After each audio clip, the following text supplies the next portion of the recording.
Hello, guys, and welcome back to another episode of What the L, a podcast where we heal, we reflect, and we occasionally embarrass ourselves online for educational purposes. Well, guys, it has been a week. Noah turned 7 on Monday, which is crazy. It feels just like yesterday that he was born. We went out for dinner. It was a really lovely, wholesome evening. And this weekend, we have a joint birthday party for him and his friend. We've hired a gaming van, and I think about 10 or 11 of his friends are coming. So, yeah, he's really looking forward to that. And in the middle of all of that, I did decide to take the night off streaming last night. The pressure of being in the A-League was getting to me. I felt like I was constantly living on live, constantly performing, and I realised I wasn't actually living. So I took the day off yesterday, regulated my nervous system. When your whole life just starts to become content, it felt like that. So I just needed to step back for the evening and get my health back on track. And I even got a haircut, which to any woman is basically a spiritual reset. And I have also decided I will be going back brunette in a few weeks. The blonde, you've served your purpose, but we're now entering the grounding era, the earthly era, the more emotionally stable era, brunette energy. So this week we're going to dive into my spirituality journey. What actually got me into it was watching the documentary The Secret, which is actually based on a book.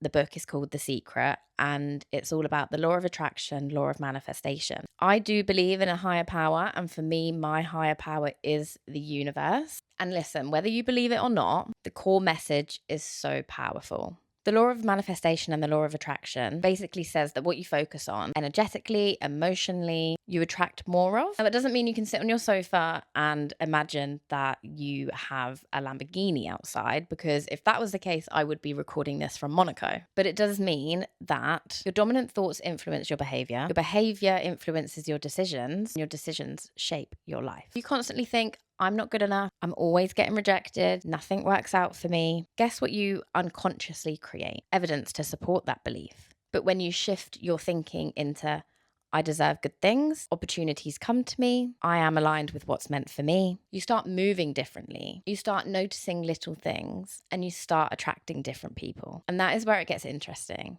So for me, I do manifest. I manifest every time there's a new moon. I will come into that. And manifestation is powerful.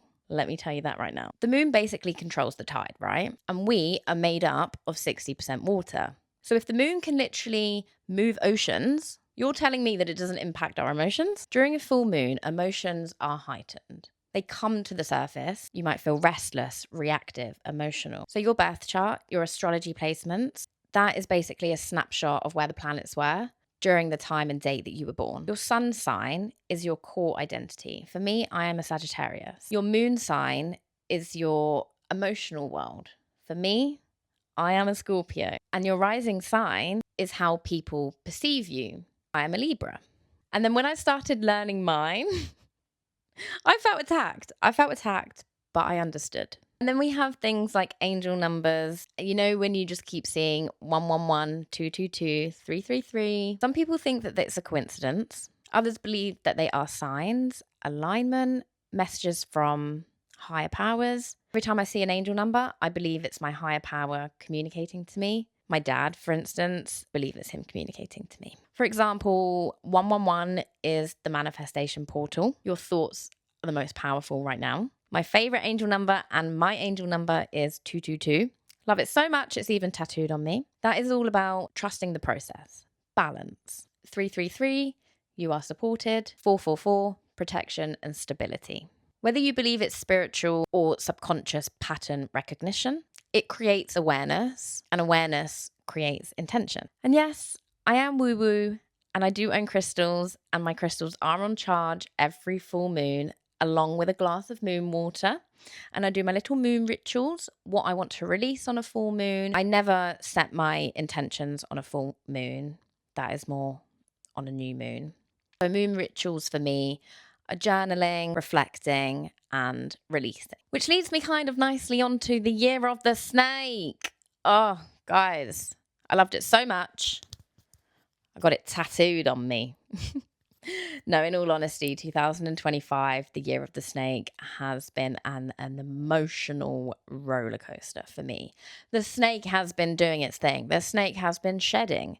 It's shedded a lot of stuff for me this year. It tested me. It tested me in many ways. The snake doesn't beg to be understood. It just evolves. And honestly, this year forced clarity for me. It wasn't comfortable, but it was definitely necessary. Which leads me on nicely to the year of the horse. It's the year of the horse, guys, from the 17th of February. She's going to gallop. She is going to gallop. You know, brunette energy is coming through in full force at the moment. Horse represents movement, freedom, and momentum. And after a year of shedding comes acceleration. The horse doesn't walk timidly, it runs. Or gallops, as we like to say. And I feel like this new chapter is all about stepping into your power, taking up space, moving forward without apology. Brunette energy incoming, honestly. So this moves me on nicely to a grounding technique that I want to share with you that works for me when I'm feeling not aligned, dysregulated. I use it when I'm feeling anxious, and it kind of just brings me back to the here and now. So I use this technique called the 5, 4, 3, 2, 1. Some of you might have heard of it. It's 5 things you can see, 4 things that you can touch, 3 things that you can hear, 2 things that you can smell, and 1 thing that you can taste. It pulls you back of your overthinking and back into the present moment, because anxiety lives in the future, regret lives in the past, and peace is literally in the room with you. Now, guys, let's move on to what the hell was I thinking, where I will be sharing dating experiences, dating scenarios, dating stories that have happened to me that literally have me thinking, what the hell? Now, guys, picture this, right? It's Valentine's Day coming up, so I think it's important that I share this one first. Let me just humble myself publicly. Hold on. So I dated a guy, and by dated, I mean I went round his house twice. But in my mind, I'm soft launching wedding Pinterest boards. We agreed to spend Valentine's Day together. He agreed to cook for me. Do you know what? He always used to compliment my nails. We had each other on Instagram for quite a while before we actually met. He would always react to my Instagram stories if I'd posted a picture of a fresh set of nails. So what did I do?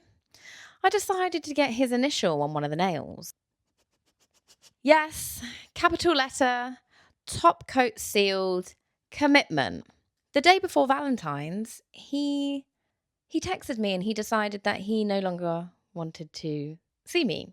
And do you want to know the reason? Because I had a child. Sir, you have had me on Instagram for years. My son is not some hidden side quest. You did not just discover him like a plot twist. So there I was, initial on my finger, emotionally humbled. What the L was I thinking? Seriously! Moral of the story, if he hasn't taken you on days, he does not get alphabet privileges.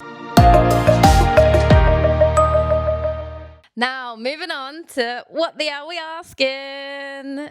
Guys, the eliminators have asked me 2 questions, which I am going to answer. The first question is, what has content creating taught you? Which I think is actually a fantastic question. Content creation has taught me 1, discipline, showing up even when you don't feel like it. Number 2, confidence. My confidence has definitely grown in front of a camera, especially. Boundaries.